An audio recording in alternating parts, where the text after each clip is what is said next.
And we're back. Last episode we did both of Bronya's bad ends accidentally, and now we're going to go on to Bronya's good end. I think I'm going to start doing this more. A double dose of awful and then some happiness. You offered to help her out earlier, and it seems that now's your chance. Someone has to stop that rogue Lucis, and could that someone be you? Be a weenie. You definitely do not like the idea of wading into a monster fight, not even to save the progenitor of your new friend's species. In fact, you don't like that Bronya is so focused on protecting all of these helpless toddlers and distressed animals instead of taking care of you. Oh, that's selfish of me. You stammer out that you don't think you can take on any kind of monster right now. In fact, you just felt another stab of pain in your ribs. You might be blacking out. Bronya's concerned face turns in your direction as you start to swoon. She catches you before you hit the ground and your heart flutters. You look up at her serious face and she looks like such a mom, but also a friend. Like some sort of combination of those two concepts. Yikes, you don't look so good. I can't leave you alone, not when you're in such bad shape. Maybe I could carry you on my back while I try to stop the rampaging Lucis? That sounds like a bad idea.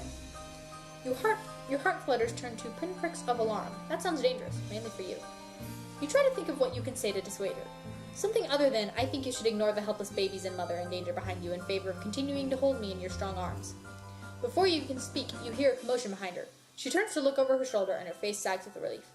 Yes, the other Jades are here. They should know what to do.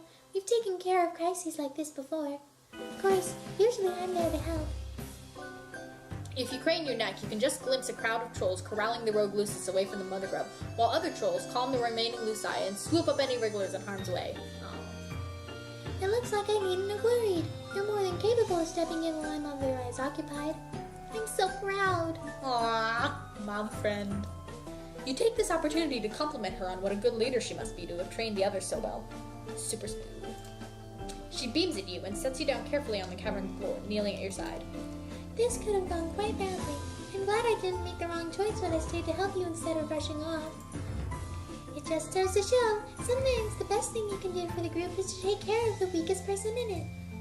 You kind of want to object to being called the weakest person, but you did just fake a fainting spell for attention, so maybe now isn't the best time. Instead, you thank her sincerely for sticking by your side.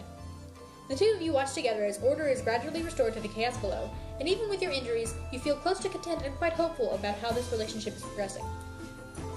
You notice that at your side, several wrigglers are blindly squirming around, confused and crying. There are some young trolls here too, looking around all lost and bereft. You're not sure if their Luci ran off with the others that got involved in the fracas, or if these little guys are orphans now.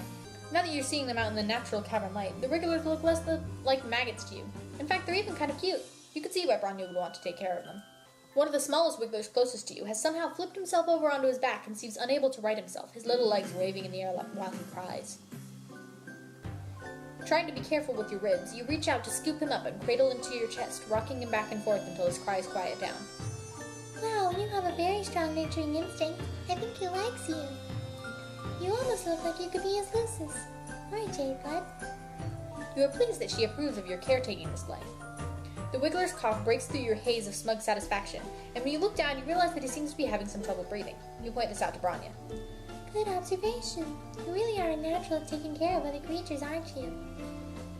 Some people find that nurturing ability to be very attractive in a potential friend. But as for the Wriggler, this is definitely not a good sign. I'm surprised none of these trolls have noticed that he's sick. If we leave him here, he'll be culled for sure. Bronya takes the Wriggler from you, and you're more than happy to hand him over considering that you have no idea what to do with a sick baby that's not your species. Also, your broken ribs make holding a baby kind of painful, and Bronya holds the Wriggler carefully but with perfect ease, just like you hope she'll cradle your new friendship in its infancy. Once Bronya feels assured that her Jades have the situation at the Brooding Caverns under control, you both take the Wriggler back to the Jade Blood Nursery. You hover around uselessly while Bronya sets up some kind of crib filled with green slime.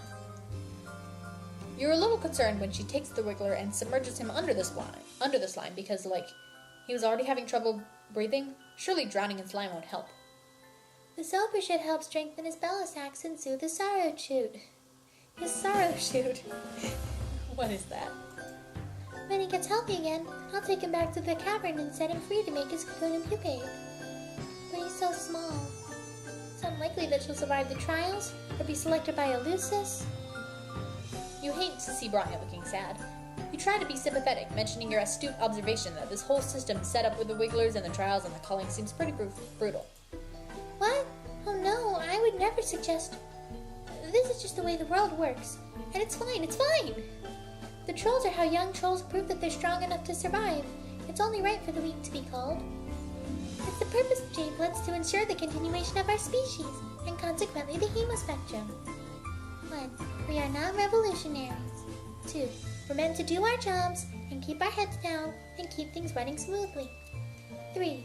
I would never presume to question the basic tenets of Alternian society. That would bring negative attention from the High Bloods, and I just want to keep my Jade safe. You look around at the nursery and all these injured or underdeveloped Wigglers that Bronya was apparently supposed to let die. You think it might not be true that she doesn't question the way the world works. She's looking at you like she's scared you'll call her on it and expose her altruistic tendencies. You try to salvage this conversation thread. Did you say that culling Wigglers sounded brutal? You meant neutral. Yes, you feel 100% neutral on this topic, neither committed to the culling side of things nor eager to take up arms in revolution. Ah yes, neutral is how I feel about it as well. What a good word to describe exactly how I feel about all controversial political subjects. Did I mention that keeping this nursery isn't technically illegal? Because it isn't, technically. There is no reason for any of Triss's drones to come investigating our hive, and if any drones do come knocking, we have nothing to hide. No borderline revolutionary ideas will be tolerated within these walls. Bronya laughs nervously and looks around the room, like she's making sure that any Imperial drones hiding in here heard her announcement.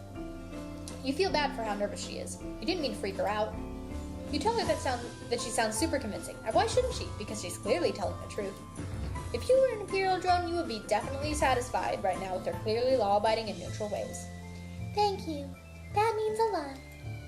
You cast about for something to change the subject and mention that your ribs are feeling a bit better. Bronny's face brightens, and she lifts up your arm gently so she can touch the injured part of your torso, examining it in her typically responsible and authoritative way. You shiver and wonder if her touch has healing properties. I'm glad to hear that. After all, I don't like it when my friends suffer. Your heart leaps. You look up, scarcely allowing yourself to hope. Could it be? Or was she just making a general statement? If you're not in any more pain, hopefully that means your injuries will heal soon. I'll take care of you until then, my friend. You are overcome.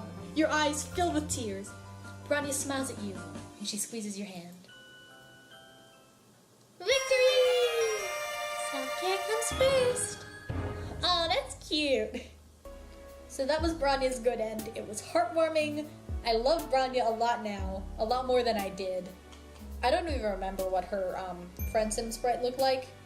I think it was pretty ugly, actually. But, yeah. In the next episode, we will be finally doing Ardada's good end. Then we will be moving on to Diamond. And hopefully there will be some more Friendsim out by then. I hope it's almost summer break. And over the summer, I'll probably be making a lot more videos because I don't know what to do with myself. Yeah. Anyways, that's the end.